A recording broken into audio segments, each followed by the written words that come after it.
5580 കോടി രൂപ കണ്ടെത്തിയിട്ടുണ്ട്, അത് കൊടുത്തിട്ടുണ്ട്. ആളുകൾക്ക് വലിയ പൈസ കൊടുത്തിട്ടുള്ളൂ കേട്ടോ കോമ്പൻസേഷന്. ഇപ്പോൾ എൻ്റെ നാട്ടിൽ 18-20 ലക്ഷം രൂപ സെൻറ്റിന് കിട്ടിയ ആളുകൾ എനിക്കറിയാം. ഇപ്പോൾ ഇവിടുത്തെ ഇടപ്പള്ളി എടുത്ത് നോക്കിയാൽ മതി. കേരളത്തിൽ ഏറ്റവും കൂടുതൽ പൈസ കൊടുത്തിട്ടുള്ള സ്ഥലങ്ങളൊന്നായി ഇടപ്പള്ളി. ഒരു സെൻറ്റിന് 40 ലക്ഷം രൂപ കൊടുത്തിട്ടുണ്ട്, ഒരു സെൻറ്റിന് 40 ലക്ഷം രൂപ കൊടുത്തിട്ടുണ്ട്. അപ്പോൾ ഇത് നമ്മൾ കുറച്ച് കാണണ്ട, ഈ കോമ്പൻസേഷൻ കൊടുക്കുകയും ഇതിനൊരു സാഹചര്യം ഒരുക്കുകയും ചെയ്തു എന്നുള്ളതിനകത്ത് യാതൊരു തർക്കവുമില്ല. അത് ക്ലെയിം ചെയ്താൽ മതി, അത് ക്ലെയിം ചെയ്യുകയും ചെയ്യാം.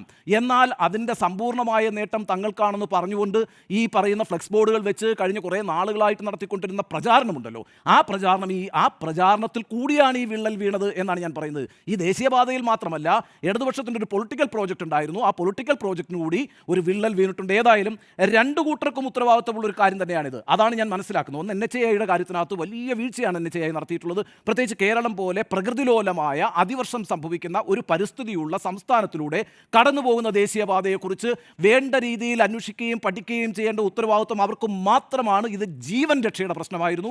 ആ ജീവൻ രക്ഷയുടെ കാര്യത്തിൽ NHAI വീഴ്ച വരുത്തിയിട്ടുണ്ടെന്നാണ് എൻ്റെ അഭിപ്രായം.